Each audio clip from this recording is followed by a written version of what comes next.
mbese ni hehe ushaka kuzamara ubuzima bwawe bw'iteka ryose? Ni mu ijuru cyangwa ni muri Gehinomu? Tega amatwi ijambo ry'Imana ugezweho n'umukozi w'Imana Pasiteri Ntakende Sadoki kuva ku wa mbere kugeza ku wa gatandatu kuva saa 11:45 za mu gitondo. Vari ni wowe Yesu yashenjaguriwe. Reka mbasuhuze kandi mbifurize umunsi mwiza, ndetse mbifurize gukomera muri iki gihe gikomeye, igihe turimo kurwana n'icyorezo gikomeye cyane kiri guhitana abantu benshi. Ariko kandi ndagira ngo ibi bidutere no gutekereza, bidutere gutekereza, kuko ntabwo ngewe mu buzima bwanjye igihe gito yamaze hano ku isi ntabwo nari narigeze numva ikindi kintu cyahagaritse isi yose. Iki rero cyanyibukije umunsi w'imperuka, ndetse kinyibutsa ko buriya nta kintu kidashoboka, by'umwihariko iby'Imana ivuga birashoboka cyane 100%. Rero dukwiriye kuba maso, ndetse tukamenya neza ko hano kuri iyi si turi abashyitsi, ntabwo tuzayihoraho. Ibyo rwose nimbivuga ngira ngo ibihamya buri wese agiye abifite. Nta muntu uzaba hano ku isi ubuzima butagira iherezo, oya, buri wese nk'uko tubizi agiye afite igihe Imana yagennye azamara, yarangiza tukamusezeraho cyangwa se nawe akadusezeraho twe twamubanjirije. Mu yandi magambo, nta muntu n'umwe uzi igihe azamara ku isi, bityo dukwiriye gutegura ibyo dutegura hakiri kare kugira ngo tuzasangwe twiteguye.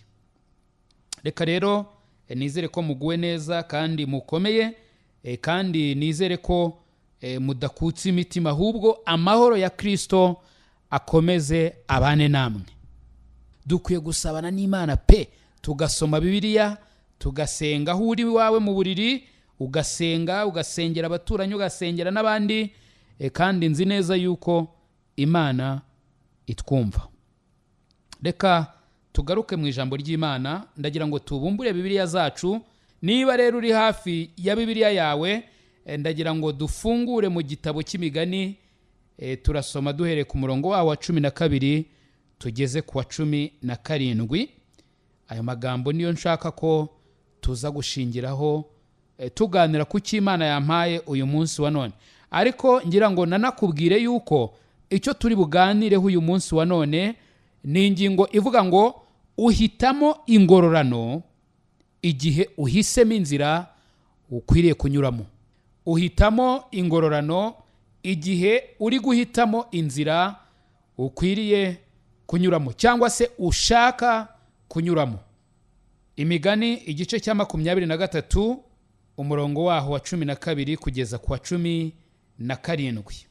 Reka dusome mu izina rya Yesu. Bibiliya irambwira ngo hugurira umutima wawe kwigishwa n'amatwi yawe ku magambo yo kumenya. Ntukange guhana umwana, kuko numukubita umunyafu atazapfa. Uzamukubita umunyafu maze uzakiza ubugingo bwe ku gikuzimu. Mwana wanjye, umutima wawe nugira ubwenge, uwanjye nawo uzanezerwa. Nukuri umutima wanjye uzanezerwa nuvuga ibitunganye. Ntugakundire umutima wawe kwifuza iby'abanyabyaha, ahubwo uhore wubaha Uwiteka burinde bwira. Reka dusenga Imana. Mana, turagushimye kandi turaguhimbaje muri iki gihe gikomeye cyane. Muri iki gihe imitima ya benshi ifite ubwoba bwo gutinya icyorezo kiriho. Turagushimye ko uzi byose kandi ko ushoboye byose. Wakoze ibitangaza byinshi biduhamiriza yuko Mwami n'iki cyorezo nacyo wagikuraho igihe cyose wabishakira. Nicyo tugusabye rero, kandi twizera tudashidikanya yuko umugambi wawe Mwami uzakorwa. Ndakwinginze rero by'umwihariko muri uyu mwanya kugira ngo ijambo ryawe tugiye kuganira Mana uriho umugisha kandi rimanuke ryinjire mu mitima yacu, rishinga imizi, rimere, rikure kandi ryera imbuto. Uvugane n'imitima yacu icyo ushaka kutubwira, kandi ni ukuri uyu mwanya tugiye kumara twiga ijambo ryawe utubere umwanya udasanzwe, utubere umwanya wo guhinduka. Mwami, twe gusigara nk'uko twari turi, ahubwo Mwami tugira intambwe dutera mu byo kukumenya, mu byo kugukunda, mu bijyanye no gufata imyanzuro yerekeza ku gukora icyo ubushake bwawe budusaba. Urakoze rero ko wumva gusenga kandi ko witeguye kubana natwe. Mwami, tukugirireho umugisha mu izina rya Yesu Kristo umwami wacu, amen. Rero hari ikintu nabonye mu gusoma kino gitabo cy'imigani, bisa nkaho iki gitabo ari umupapa urimo kuvugana n'umwana we akunda cyane. Reba kino gitabo nkaho ari umupapa urimo kuvugana n'umwana we akunda cyane. Kandi nk'uko Bibiliya ibitwigisha muri Yohana igice cya mbere umurongo waho wa 12, Bibiliya irambwira ngo icyakora abamwemeye bose bakizera izina rye yabahaye ubushobozi bwo kuba abana b'Imana. Ku murongo wo hepfo wa 13 haravuga ngo abo ntibabyawe n'umubiri, ntibabyawe n'ubushake bw'umugabo, ntibabyawe n'amaraso, ahubwo abo babyawe n'Imana. Mu yandi magambo, hariho abana b'Imana. Niba rero hariho abana b'Imana, ubwo Imana ni se, nabo bakayibera abana. Ndetse ntabwo ari iyo mirongo yonyine, ahubwo Bibiliya itubwira inshuro nyinshi yuko dukwiriye kubyarwa ubwa kabiri. Kubyarwa ubwa kabiri niko kubyarwa k'umwuka. Kubyarwa k'umwuka niko kubyarwa n'Imana. Iyo umuntu rero abyawe n'Imana aba abaye umwana w'Imana, kandi Imana ibimubereye se. Hari icyanditswe naguha hano mu Bakorino ba kabiri igice cyaho cya 6. Ntabwo ari cyo ngira ngo tuganireho, ariko nuko ukwiriye kureba neza yuko ibyo ndi kukubwira biri mu ijambo ry'Imana. Abakorino ba kabiri igice cya 6 uhereye, nubwo wahera ku murongo wa 17, ushatse wahera ku wa 14, havuga ku bintu bijyanye no kwitandukanya n'iby'umwijima n'ibitari iby'Imana ishaka. Ariko hano ku murongo wa 17 haravuga ngo nuko muve hagati y'aba bandi mwitandukanye ni ku Uwiteka avuga, kandi nimugakore ku kintu gihumanye, nanjye nzabakira kandi nzababera so, namwe muzambera abahungu n'abakobwa, ni ku Uwiteka ushobora byose avuga. Hari n'indi mirongo myinshi cyane ntashaka ko tujyamo cyane, ahubwo nuko ngira ngo umenye neza yuko Imana idafite isoni zo kwitwa data, niba koko twarabyawe bwa kabiri, niba koko twarabyawe nayo. Imana ntifite isoni zo kwitwa data wa twese. Rero iki gitabo nk'uko nari mbivuze, gifate nk'aho ari umupapa uri kubwira umwana we akunda cyane. Umwana we akunda cyane. Bibiliya rero iratubwira ngo hugurira umutima wawe kwigishwa n'amatwi yawe ku magambo yo kumenya. Mu yandi magambo, umutima wawe ukwiriye kuwutoza no kuwigisha ikintu cyitwa kwigishwa. Hari abantu benshi cyane batemera kwigishwa, bumva ko babizi byose, byaba ibyo ku isi, byaba ibyo mu kirere, byaba iby'ikuzimu, buri kintu cyose uwo muntu ugasanga arashaka kukwereka ko akizi. Ntibigishwe, n'amatwi yabo ntiyinjiremo ibintu byo kumenya, ariko kumenya kwiza. Hari abantu bazi ibintu bibi, cyangwa se bemerera ibibi kwinjira mu matwi yabo, ariko ntibemerera ibyiza kwinjira mu matwi yabo. Ibyo nabyo ni ibintu bibabaje cyane. Ariko tugarutse ku nsanganyamatsiko yacu yo kuri uyu munsi, uhitamo ingororano cya gihe uba uhisemo inzira ukwiriye kunyuramo. Uhitamo ingororano cya gihe uba uhisemo inzira ukwiriye kunyuramo. Muri ubu buzima tubaho hari ibyerekezo bitandukanye, ariko byombi bikubiye mu nzira ebyiri. Hari inzira y'ubugingo, hakaba n'inzira y'urupfu. Rero buri nzira iyo ari yo yose ifite ingororano, kandi ntabwo wowe ubwawe uhitamo izo ngororano, ahubwo iyo uhisemo inzira ukwiriye kunyuramo ni nabwo uba uhisemo ingororano. Kandi nubwo uba utazireba, ndagira ngo umenye neza yuko ingororano ziri hariya ku mwisho w'iyo nzira. Hari inzira yo kubaha Imana, hakaba n'inzira yo gusuzugura Imana. Hari inzira yo kugendana n'ijambo ry'Imana, hari n'inzira yo kugendana n'ibyo umuntu yishakiye. Donc hari inzira nziza, hakaba n'inzira mbi. Ndagira ngo wibuke kino kintu. Uhitamo ingororano cya gihe uba uhisemo inzira ushaka kunyuramo. Burya ni nabwo uba uhisemo ingororano. Hano muri iki gice tumaze gusoma Imigani 23, aho twahere ku murongo wa 12 kugeza ku wa 17, ndagira ngo urebe neza. Hari ibintu 5 nshaka ko tuhareba dukwiriye kwigira muri iyi mirongo. Icya mbere, buri gihe cyose wari ukwiriye guharanira kunezeza ababyeyi bawe. Mbese urashaka kubona ingororano nziza? Mbese urashaka kunezerwa? Mbese urashaka kugirana amahoro n'Imana? Icya mbere, nk'uko ijambo ry'Imana twasomye ritubwira, wari ukwiriye guharanira kunezeza ababyeyi bawe. Abantu benshi baravuze ngo ubwo se urabona turi abana? Urabona turi abana? Izo ni inyigisho wari ukwiye kubwira abana. Umva nshuti yanjye, wari ukwiriye kunezeza ababyeyi bawe. Kandi ntabwo ari rimwe gusa, ntabwo ari kabiri gusa, ahubwo buri gihe cyose wari ukwiriye guharanira kunezeza ababyeyi bawe.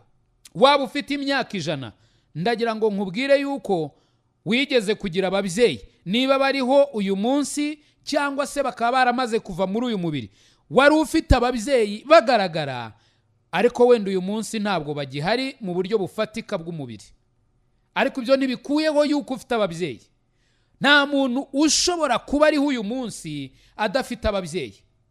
Bashobora kuba bahari mu buryo bufatika bw'umubiri, cyangwa se badahari mu buryo bufatika bw'umubiri, ariko ibyo ntibikuyeho yuko ufite ababyeyi. Rero ingingo ya mbere, cyangwa se ikintu nshaka kumenya cya mbere, ni uko wari ukwiriye buri gihe guharanira kunezeza ababyeyi bawe, baba bakureba cyangwa batakureba. Wari ukwiriye guharanira kubanezeza. Imigani 23 umurongo waho wa 15, Bibiliya iratubwira ngo, mwana wanjye, umutima wawe nugira ubwenge, uwanjye nawo uzanezerwa. Ninde mu papa utakwishimira kubwira umwana we aya magambo? Ninde mu mama utakwishimira kubwira umwana we aya magambo ngo amubwire ati, mwana wanjye, umutima wawe nugira ubwenge, uwanjye nawe uzishima? Gusa hari umupapa wambwira ati, jyewe rwose numva nifuza kwa kana kanjye kaba kagoryi, kaba gapfapfa nikagira ubwenge, kakajya gakora ibintu by'ubupfapfa gusa. Nta mupapa n'umwe uri kuri iyi si wakwifuza ibyo ngibyo, keretse abaye afite ikibazo mu mitekerereze ye. Ariko ubundi nta mupapa n'umwe wakwifuza ko umwana we yabura ubwenge. Ahubwo umupapa wese mwiza yumva yifuza ko umwana we yagira ubwenge, yumva yifuza ko umwana we yatera imbere. Ndavuga mu bijyanye n'imitekerereze, mu bijyanye n'imipangire, mu bijyanye n'uburyo yitwara, mu bijyanye n'amasomo ku ishuri. Buri mupapa wese mwiza yifuza ko umwana we yagira ubwenge, kimwe na mama w'umwana. None se data wo mu ijuru we yifuza ko tuba abapfapfa? Oya, yifuza ko twagira ubwenge. Ndetse aravuga ngo, mwana wanjye, mwana wanjye, umutima wawe nugira ubwenge, uwanjye nawo uzanezerwa. Hari ikintu cyanezeza ababyeyi bawe bo mu buryo bw'umubiri, banezezwa nuko wagira ubwenge. Hari ikintu cyanezeza so wo mu ijuru, yanezezwa nuko wagira ubwenge. Hano mu Migani igice cyaho cya 10 umurongo waho wa mbere, Bibiliya hari iki tubwira? Bibiliya iratubwira ngo umwana w'umunyabwenge anezeza se, ariko umwana upfapfana ababaza nyina. Hari ikintu gitangaje kiri na hano muri sosiyete yacu. Abapapa benshi iyo umwana ari gukora neza, umwana arimo kumvira, umwana arimo kugenda nk'uko ababyeyi baba bishaka, papa w'umwana aravuga ati umwana wanjye ameze neza, umwana wanjye ni umunyabwenge, umwana wanjye ndamukunda. Ariko iyo umwana akoze amafuti, iyo umwana yitwaye uko bidakwiriye, iyi saa itavuga ati sanga nyoko, uruwa nyoko. Bikanyereka ko icyo uyu murongo uvuga ari ukuri koko. Umwana w'umunyabwenge anezeza se, ise yumva atewe ishema, yumva anejejwe nuko uwo mwana ari uwe. Ariko umwana w'umupfapfa, umwana upfapfana, bamuharira nyina, bamuterera nyina, nyina ntabwo anezerwa, ahubwo nyina ababazwa nuko uwo mwana ari uwe.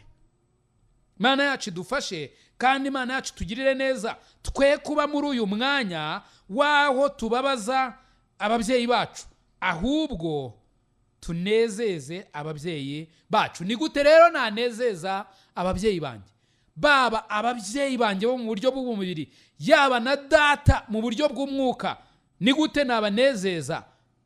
Icyo bisaba ngo iki Bibiliya iri kukitubwira nuko tuba abanyabwenge, nuko tuba abanyabwenge.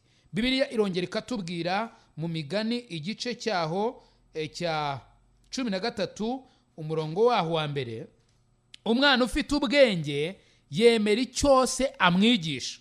Umwana ufite ubwenge yemera icyose amwigisha, ariko umukobanyi ntiyemera guhanwa. Umukobanyi, umupfapfa, wa wundi ubona ibintu byose nk'ibyapfuye, udashaka kumva, udashaka kuyoborwa, uyu nguyu ntiyemera guhanwa. Ariko umwana ufite ubwenge yemera icyose amwigisha.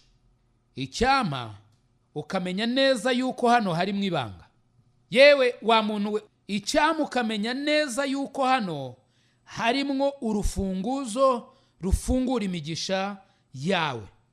Kandi nk'uko nabivuze, udatekereza ko ndi kubwira abana, ndi kubwira buri muntu wese uri kuri iyi si, kuko nta muntu uri kuri iyi si udafite ababyeyi, baba bariho mu buryo bw'umubiri cyangwa se batakiriho mu buryo bw'umubiri bufatika. Menya neza yuko ufite ababyeyi. Nta bundi buryo bushoboka wari kugera kuri iyi si iyo utaza kuba ufite ababyeyi.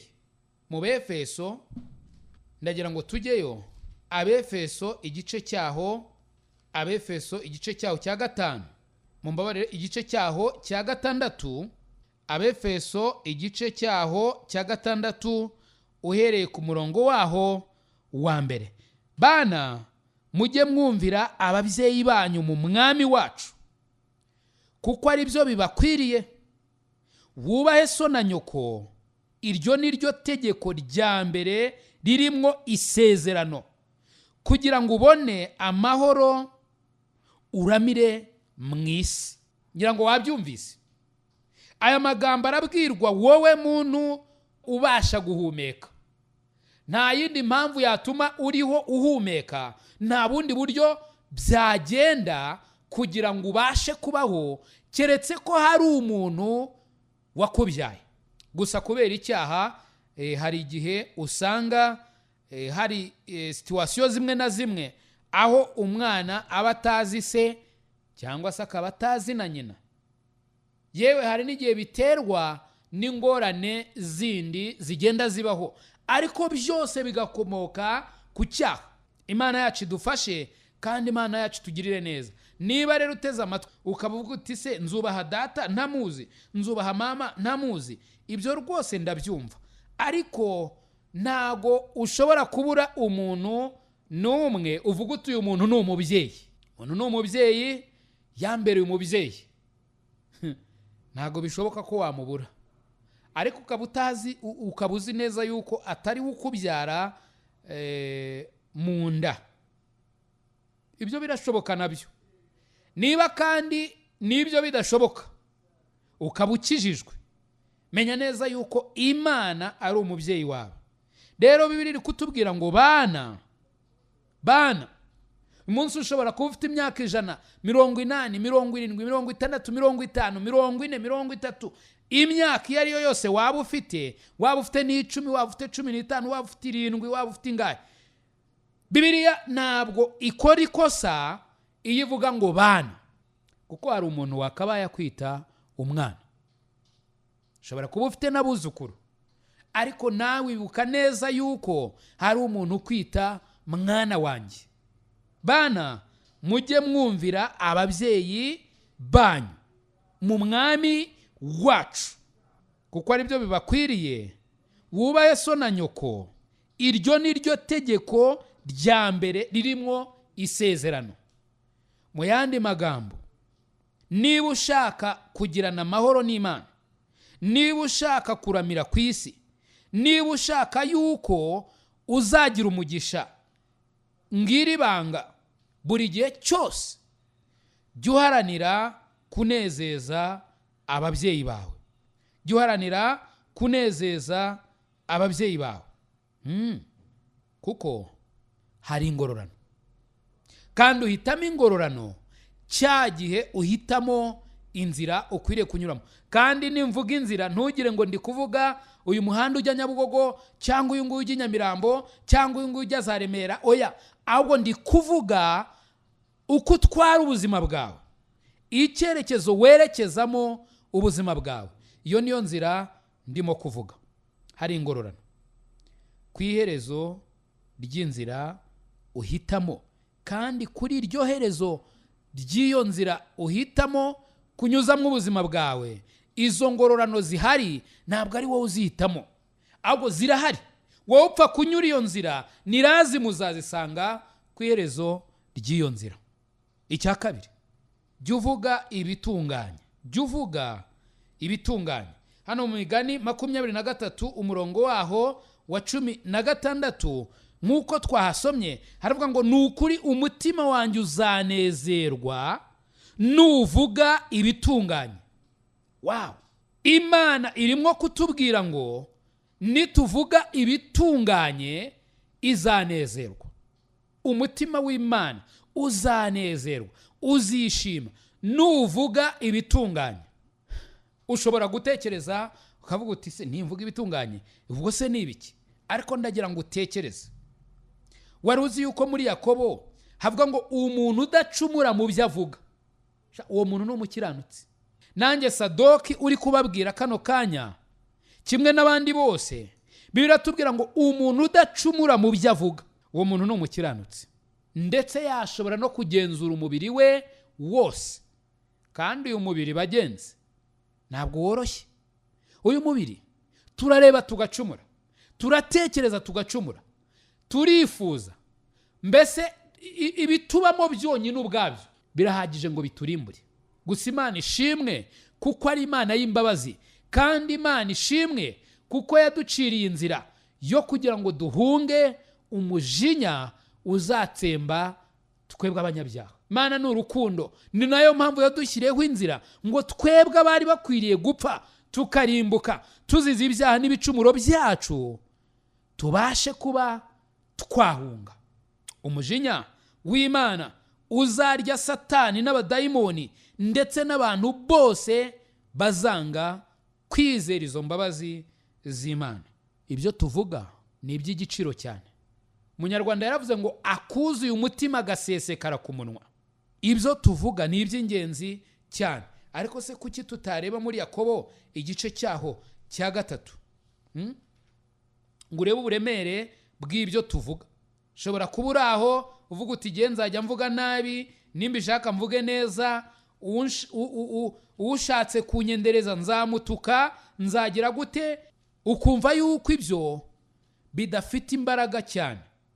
Ariko ndagira ngo nkubwire ko ibyo tuvuga bifite uburemere bukomeye cyane. Yakobo igice cya 3 uhereye ku murongo waho wa 5 haravuga ngo n'ururimi narwo niko ruri, n'urugingo ruto rukirarira ibikomeye. Murebe namwe ishyamba naho ari rinini rite, uburyo ritwikwa n'agashashi gato cyane. Kandi koko ururimi ni umuriro, yemwe ni ububi. Hano dushatse twakoresha ijambo uburozi. Ni ububi bungana n'isi, cyangwa se ni uburozi bwakuzura isi. Ururimi rwashyizwe mu ngingo zacu nirwo rwonona umubiri wose. Ururimi nirwo rwonona umubiri wose. Ururimi nirwo rwonona umubiri wose, rukongeza kamere yacu yose, narwo rukongezwa na Gehinomu. Kuko amoko yose y'inyamaswa n'ibiguruka n'ibikururuka n'ibyo mu nyanja abantu babasha kubimenyereza, kandi barabimenyereje, ariko ururimi rwo nta muntu wabasha kurumenyereza. Ni ububi budatuza, rwuzuye ubusagwe bwica. Urwo ni rwo dushimisha umwami data wa twese, kandi ni rwo tuvumisha abantu baremwe mu ishusho y'Imana. Mu kanwa kamwe havamwo gushima no kuvuma.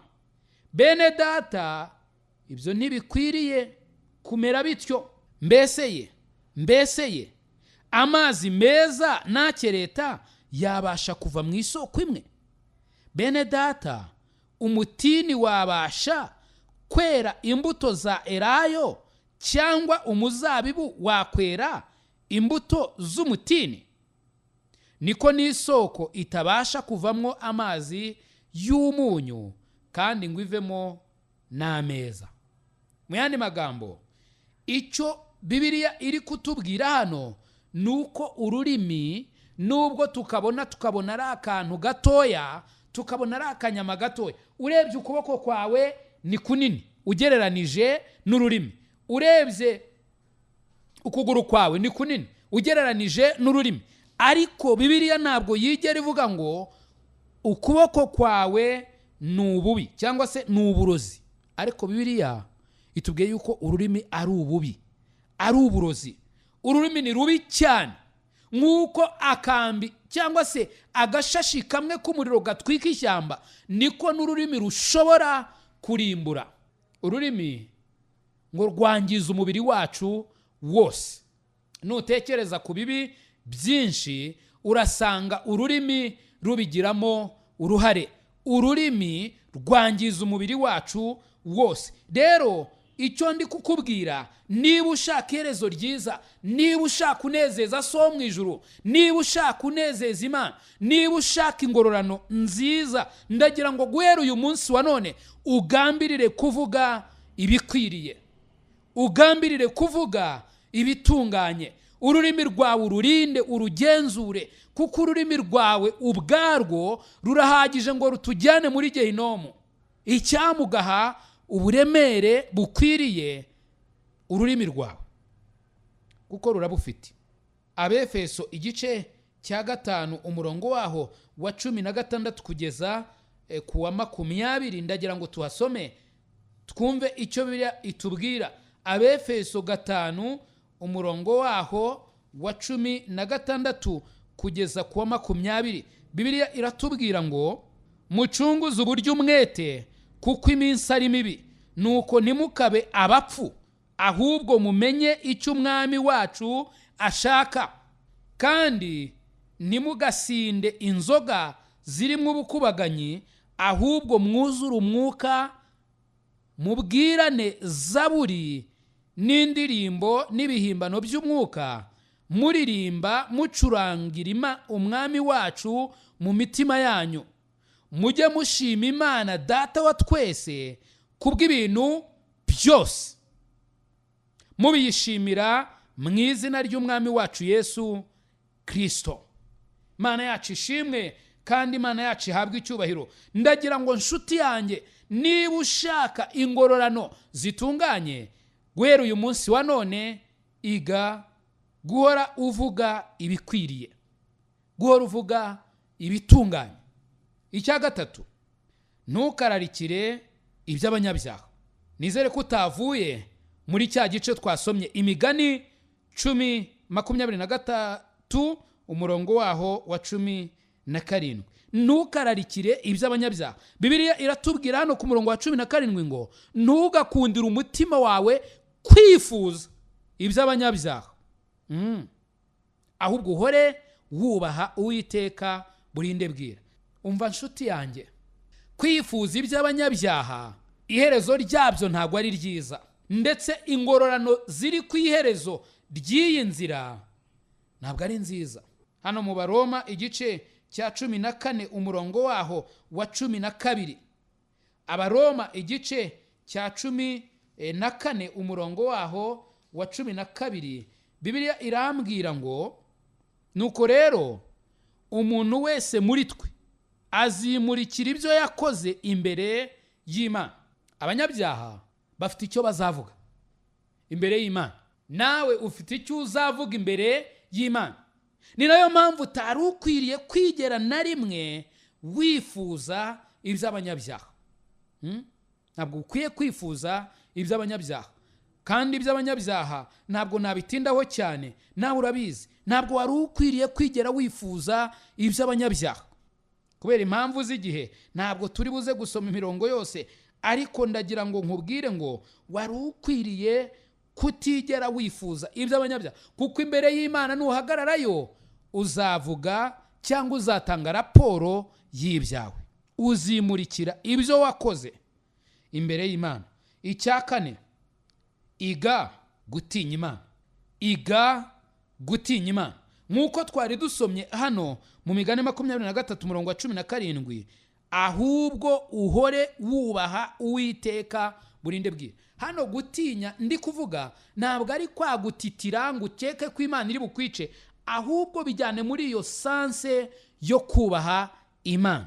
Kwiriye kubaha Imana bukarinda bwira.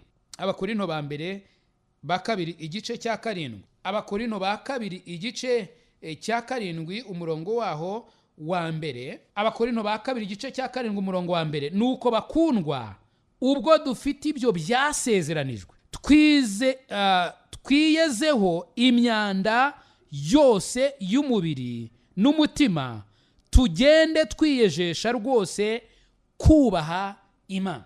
Wow, mbega umurongo! Nuko bakundwa, ubwo dufite ibyo byasezeranijwe. Ibyasezeranijwe none se ubu ndabijyamo mbirangize? Ntabwo byankundira, igihe ntabwo cyatwemerera. Ariko ndagira ngo niba ukijijwe, niba uri umukristo ukaba warabyawe ubwa kabiri, ubwo nawe ufite ibyasezeranijwe n'umwami wacu.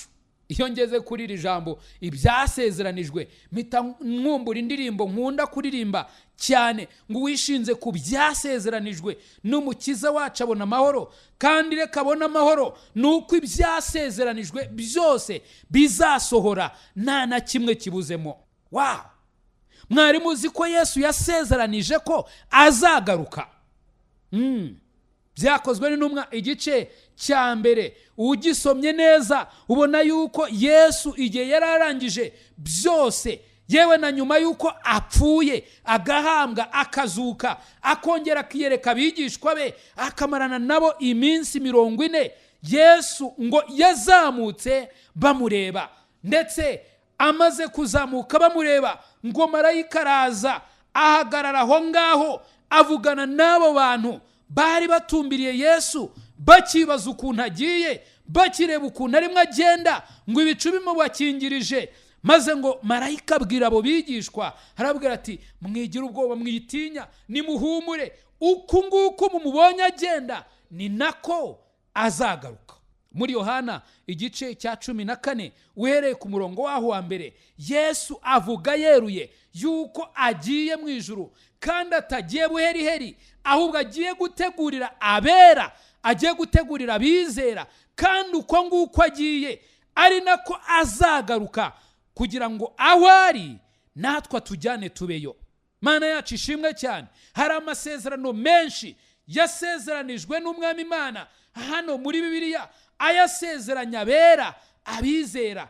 Ayo masezerano rero ubwo tuyafite, Bibiliya iratubwira ngo twiyezeho imyanda yose y'umubiri n'umutima. Tubikoresheje iki? Twiyejesheje kubaha Imana.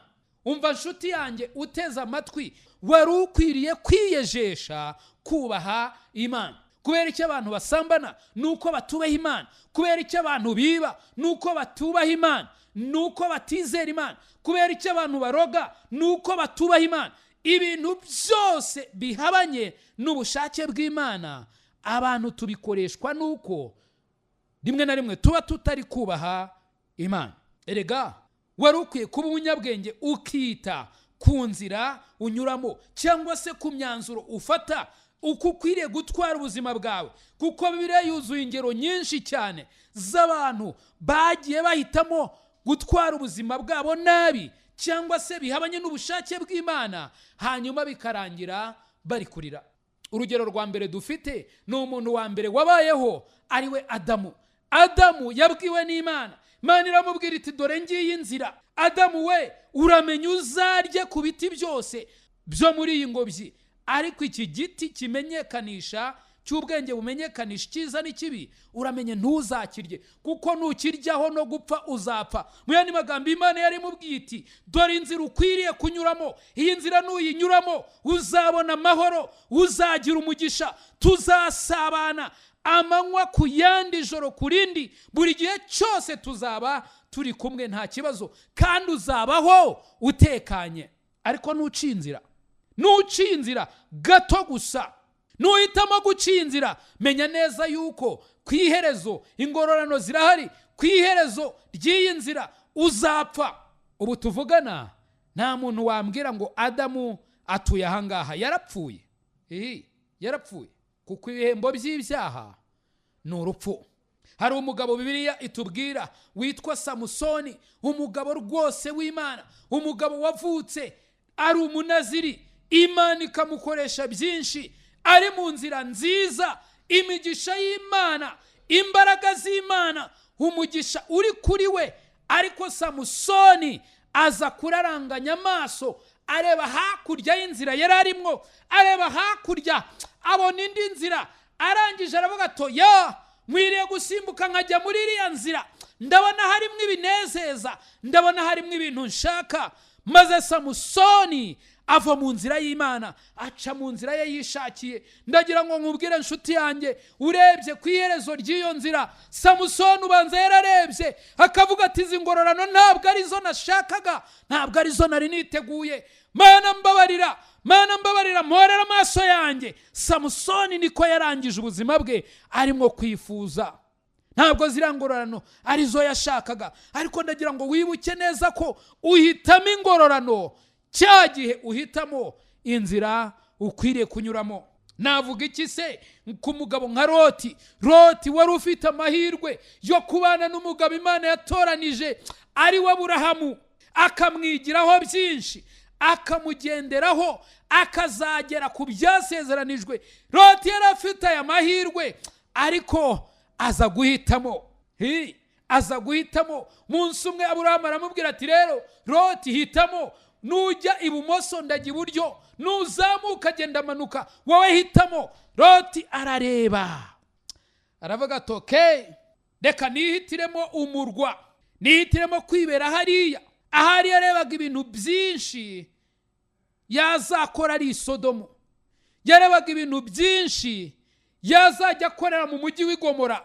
Arangije aravuga ati ndajya hariya muri kiriya kibaya cyegereye Sodomu, kiriya kibaya cyegereye Gomora, hariya niho nishakira. Mana yacu tubabarire, kandi Mana yacu tugirire neza, kuko Loti uyu mwanzuro yafashe abantu benshi niwo bafata, abantu benshi bikundira hafi y'icyaha, abantu benshi bikundira aho babona inyungu zo mu buryo bw'umubiri.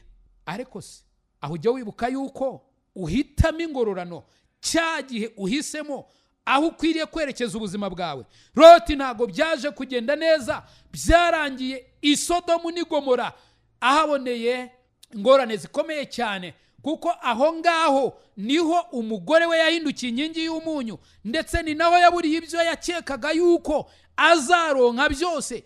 Loti ntago yigeze agirira amahoro i Sodomu n'i Gomora. Inshuti yanjye, twavuga abantu benshi cyane, ariko hari n'urundi rugero rwiza.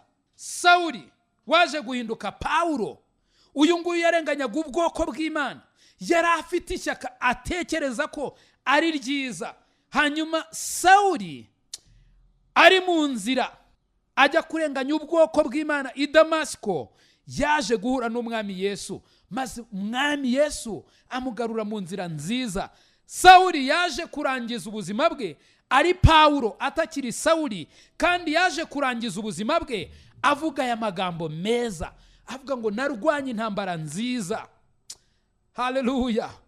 Narinzi ibyo kwizera, none mbikiwe ikamba ry'ubugingo. Ntabwo yajijinganyaga, yari abizi neza yuko abikiwe ikamba ry'ubugingo, bitewe nuko yari azi neza inzira yavuyemo, akamenya iyo yinjiyemo. Yari azi neza aho arimo kwerekeza n'ingororano arimo gukoza imitwe y'intoki. Imana imenyera iherezo mu itangiriro. Ni nayo mpamvu nongera kukubwira kino kintu ngo uhitamo ingororano cya gihe uhitamo icyerekezo, cya gihe uhitamo uko ukwiriye gutwara ubuzima bwawe. Mana, icyampa ugafasha buri muntu wese uteze amatwi radio akabasha gusobanukirwa neza yuko cya gihe ahitamo, cya gihe aba ari gukora imyanzuro, aba ari gufata imyanzuro, ariko aba ari guhitamo n'ingororano zizaza ku iherezo ry'ubuzima bwe. Mana, afasha buri wese uyu mwanya wa none areba inzira ari kunyuramo iyo ariyo, maze niba ari inzira idakwiriye izabamo ingororano mbi, umufashe guhindukira agaruke mu nzira nziza. Niba kandi ari mu nzira nziza, mwami umufashe ayishikamemo.